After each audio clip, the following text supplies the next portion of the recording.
Hey, Mike, are you there? Hey, Mike, can you hear me? Yep. Hey, Mike, how you doing, sir? Hey, how's it going, guy? Good. We are on the line. Well, listen, first of all, I just want to, thank you for taking our time to be on this call here. But let's get started right away. Just tell us a little bit about you, and we'll kind of go from there. So maybe take a minute or so and tell us a little bit about you, and we'll get into the good stuff here. All right. Right. Well, I've been DJing now for about 38 years now, and that's a long time. I'm primarily a mobile DJ, and as far as like how I got into DJing, it was pretty much as a youngster. Growing up in Brooklyn, I saw all these DJs, back in the days, bring out these enormous sound systems, and these guys weren't even getting paid to do that, and they would bring out these systems, and pretty much it was really much to impress people more than anything else, because these guys weren't getting paid. And their job was just to bring out the best equipment, and I was so influenced by that sound as a youngster. And, I just gravitated to the music by then. And I actually started DJing, making pause button tapes. All of you who are out there know what I'm talking about. Those cassette pause button tapes. I had versions of songs that were like 10, 15 minutes long, just based on the pause button method. Wow. Like I said, those of you who are out there know what I'm talking about, so I don't need to explain it. Okay. Well, I'm going to act like I only know what you're talking about from research, but go ahead now. And my first 12-inch record that I bought was My Love Is Free. Oh, really? Are you kidding? I paid $1.99 at Jimmy's Music World on Fulton Street. Wow. Yes. My Love Is Free, 10%. Double exposure. Yeah. I was even as a youngster, man, I just was into music. I mean, it really started with my father, because when I was young, because I come from a Cuban background, so my father would sit me down, and we would listen to Cuban music. So I was influenced very early, at an early age, into music, and my ears, even from that point, were already getting sharp, because when you listen to all of the older Cuban music, it was one microphone, one take. We do it one time, on to the next song. There were no redubbing. There weren't 10 million microphones, or let's do it over. It was one shot. We're gonna do the 3-minute song, on to the next one. So listening to this music as a youngster just influenced me as I got older and older, and my ears just got sharper and sharper. And I am very critical of the music that I play.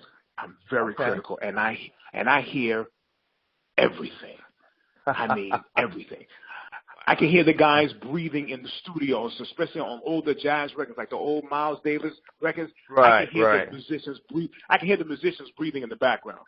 That's how sharp my ears are. Wow. Well, you're kind of like the guy who is sitting at the table, but you know what went on back in the kitchen when they were putting it together. And you say, listen, don't eat that, or whatever. Exactly.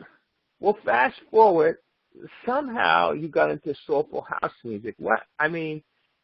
Usually, like, let's say a lot of people that are into soulful house, really came out of disco. They had a hip hop background, but you had a Cuban background and listened to Cuban, which is a little bit unusual.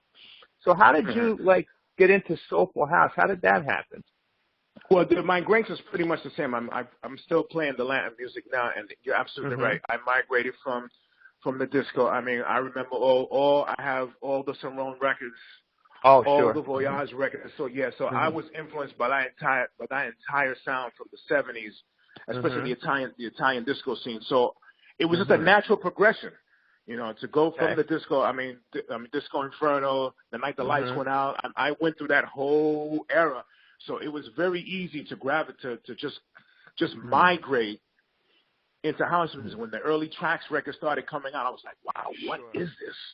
What is this? And then as a DJ, I was already influenced by that sound. So it was a natural progression from the disco stuff straight into house. It was a natural progression.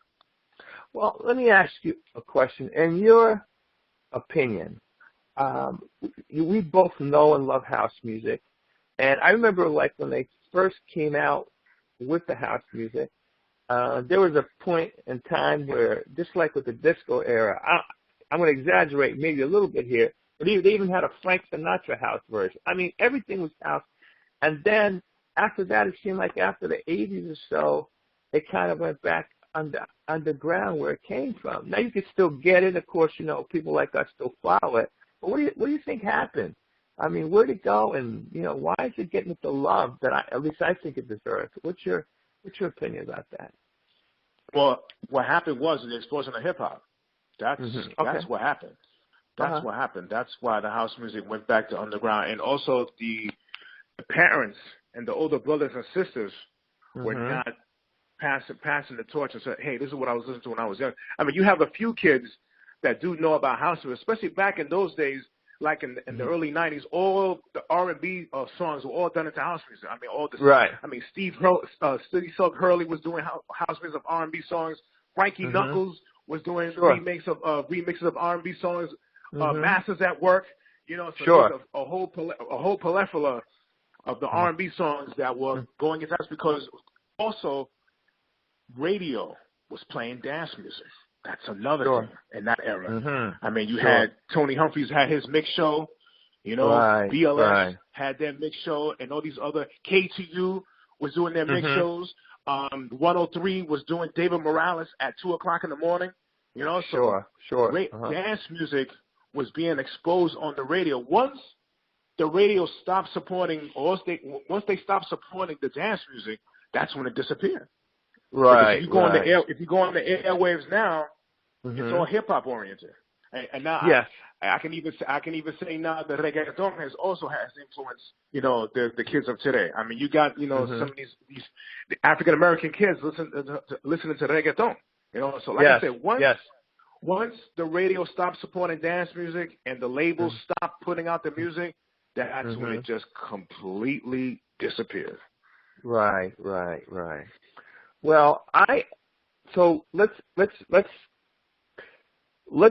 like my goal, my dream with this thing is to bring it back up again. As a matter of fact, I want you to be able to, just like you go to the radio and during the daytime you turn on hip hop, you turn on R&B, you turn on rock and roll, or like a salsa thing. I want you to be able to go and turn on Soulful House. What do you think it's going to take to get it going? Then I want to get into some artists that you like and who do you think is making good music and that stuff. What will it? Wow, I guess if somebody wins the lotto. Okay. Well, I got the number. I think if the word really got out there, because look, in Europe, house music is a religion. Yes, it's a religion. Yes. I mean, in Europe there are house shows on the radio. I mean, I had the fortunate chance to go to Europe in the early 2000s, and the times that I went to Estonia and Finland, and the times that I went out there, I did live radio mixes in the middle of the day. Wow. The couple of mix shows that I did out there, they were at 3 o'clock in the afternoon. Wow. During the week, not on a Saturday, during the week. So house music in Europe is mainstream. Yes. It's mainstream. Yes. I mean, the hip hop and all that stuff is still out there, but as far as dance music, period, overseas is mainstream. You go to Japan, I mean, in Japan it's a religion. So I think like I said, the hip hop thing has really taken over. So it's really going to take the adults or us to really bring this music back to the forefront. Now we have social media. So we need to use social media to our advantage to get the word out. Because all the hip-hop guys are doing it. All the reggae guys are doing it. So now we need to use the social media platform to get our message across. That's what it's going to take. That's what it's going to take. To that point, you know, the audience is a little bit older because, you know, you figure it's, you know, for the people who are following the original soulful house music, that started like in the early 80s. And you figure these guys are 50 plus, in some cases 60 plus, whatever. And maybe they're not as hip to the social media, so they're going to probably need some help at some point too. If nothing else, just pushing the buttons. Anyway, that's true. That's true. Yeah, that's true. Because if you notice, even that big record that Drake came out in the summertime, Passion Fruit, that is a house song. Yes. That's a house song, and the kids love it. The few parties when I do get a chance, when I play for the teenagers, and I play Passion Fruit, I can sneak. I can't get away with it for too long because you know how the kids are. Their attention span is not that well. But I can start with Passion Fruit and sneak in about 4 or 5 records before I have to revert back to the regular hip hop. So if we can get some of the major artists, the major hip hop guys like Drake, get behind this movement, we might be successful in reaching the youth. Yes. So let's look at, you know, you mentioned Drake, but let's talk a little bit about some of the artists from back in the day, or maybe some of the artists today that you like and we should be paying attention to. Who do you think that is? Well, as far as producers are concerned in terms of house music, I mean, everybody knows all the Louis Vegas of the world and the TV Records Fest, but there's just a slew of new music from new producers. Like, I just got turned on to a group called Rub Sound System from Chicago. Okay. Sean McCabe from Europe. The Layabouts from Europe. So we also need, I mean, we pay homage to all the big guys, you know, the Tony Humphreys of the world, but there's also a slew of other talent that people, you know, need to be aware of, or they need to be given a chance. I'm not trying to brag myself. I'm one of them. You know, if you're trying to get into a club, it's like, yo, the first thing they want to hear is, oh, so how many records do you have out? Do you have a following? So that the skill level in today's game has changed, because before, you know, you were a producer, you had to have some kind of skills, but now the promoters are like, how many people can you bring? Who are you? I don't care if you can mix 2 records for a half hour on the same beat.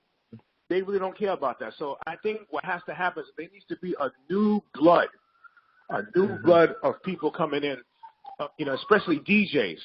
New DJs need to be given a chance in playing some records. That's what it is. That's what it is.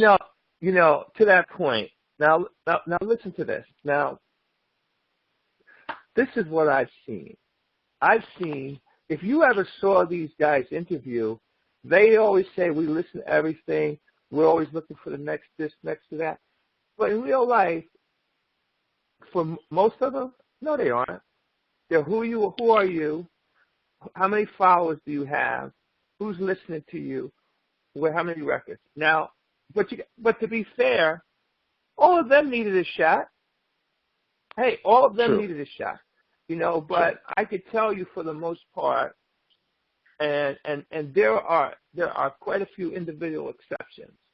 There's quite a few individual exceptions. So I don't want to sound like painted with a wide brush, but most of them won't answer the phone, won't get back to you, won't respond to you. Most of them blow you off. But if you see them interview, they'll say, oh, yeah, we're always looking for this, we're always looking. Hey, maybe they are doing something. But I could tell you that many of them, or maybe most of them, won't even respond to you. That's been my experience. So they're not necessarily looking for the next big thing. They're looking for more of what they see as working right now, and they want to recreate that. So it's kind of hard for a new guy to get a say, you know. But you are absolutely right that, hey, listen, there's got to be a section or some place where new guys can go, whether it's a male or no reference to male or female, where that music can be heard, a new sound, a new this, a new that, or just a way of reworking of it. So I'm in total agreement with you about that whole, I'm going to call it new guy section. So anyway. Because, you know, the whole thing, the big guys that they've already made it, and in certain nights that I don't get a chance to go out as much as I would like to because I'm always working myself. But the certain times that I do go out, or if I hear guys, the big guys on the radio, they're not playing hungry anymore. They're not hungry anymore. Now, I mean, I'm not saying that they're not doing a great job.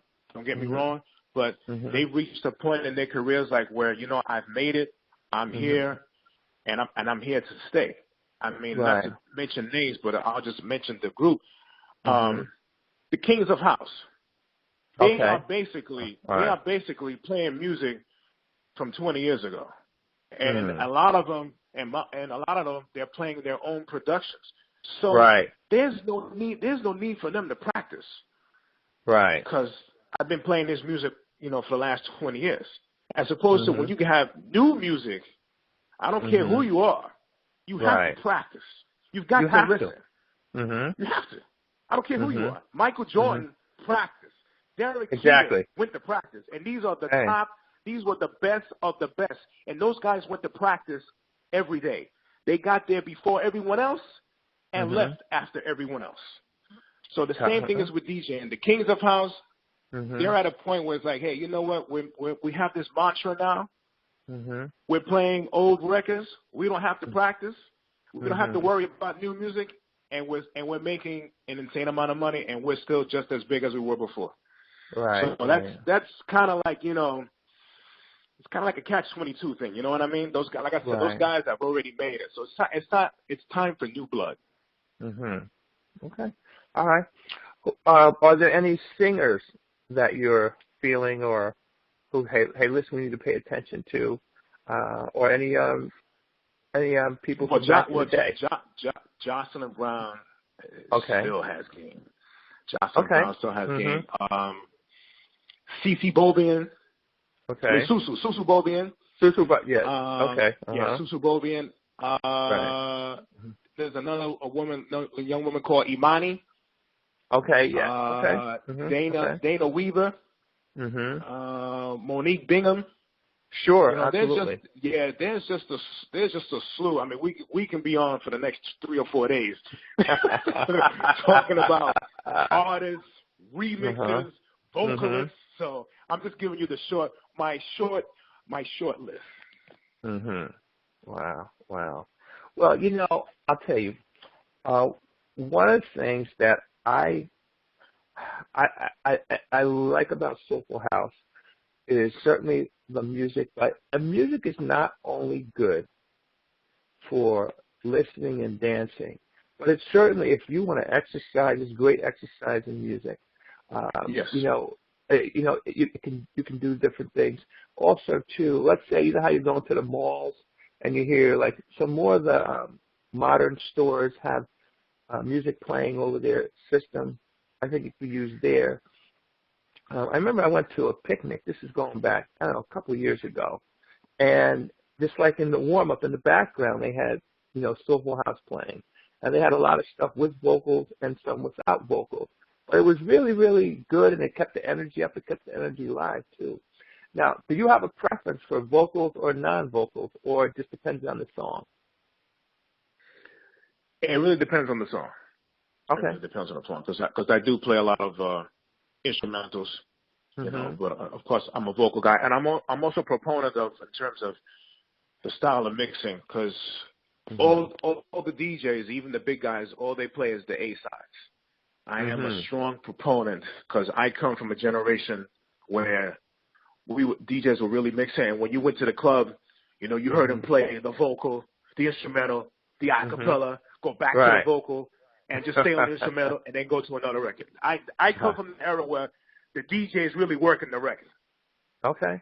That's the era I come from. So, and me to this day, that's how I feel. Look, they made the dub versions, the acapellas, and the instrumentals to be used. Right. They're to be used. They're not. I mean, so like I said, all DJs. That's another thing. I mean, the mixing and the transition of songs. You know, everyone, like I said, everyone just plays the A side. What happened to the vocal, the instrumental? What happened to the acapella? Whatever happened to playing like just the drum beat and going back and forth? What happened to that? Watching the DJ go back and forth. What happened to that? Where did that go?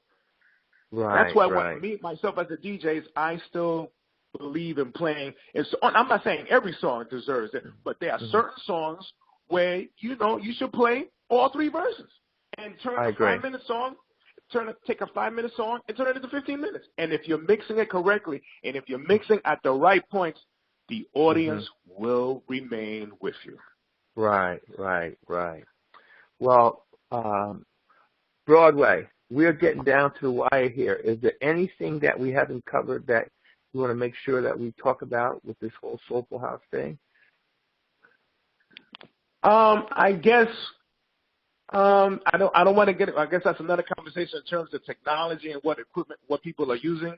That's all right. I guess that's a whole. Okay.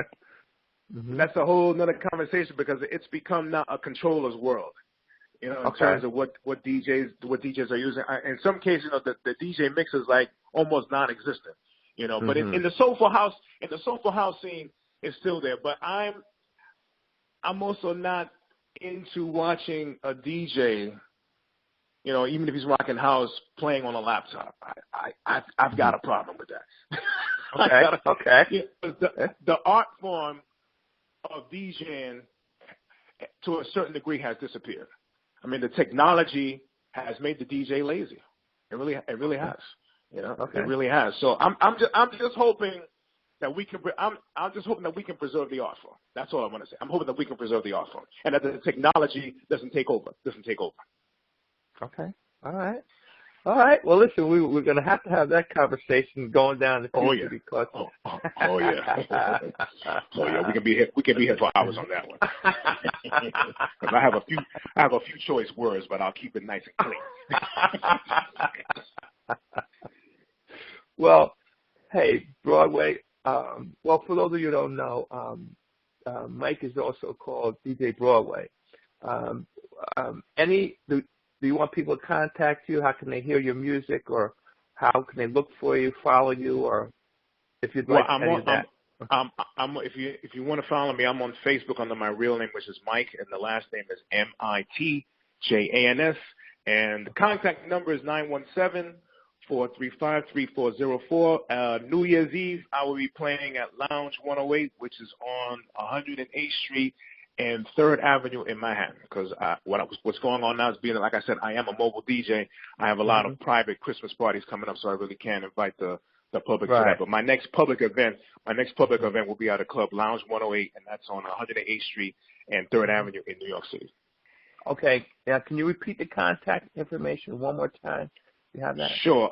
On Facebook, it's Mike, and my last name is MITJANS,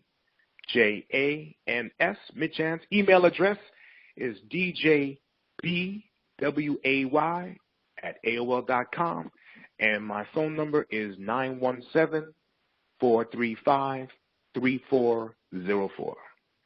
All right. Wow. Broadway, thanks a lot for coming on board. Thanks a lot for sharing your thoughts. We're going to have to pick up that technology conversation down the road. Hey, listen, it's been a joy and a pleasure. Happy holidays and all that kind of good stuff, too. I'm sorry? And what has to happen now is that Soulful House Nation needs to have a coming out party. Yes. We will do that. Okay. So, yep. Okay. So I'll be back in touch with you shortly. All right. All right. Take care, man. Thanks again. Absolutely. Thank you. All right. Bye. Bye-bye.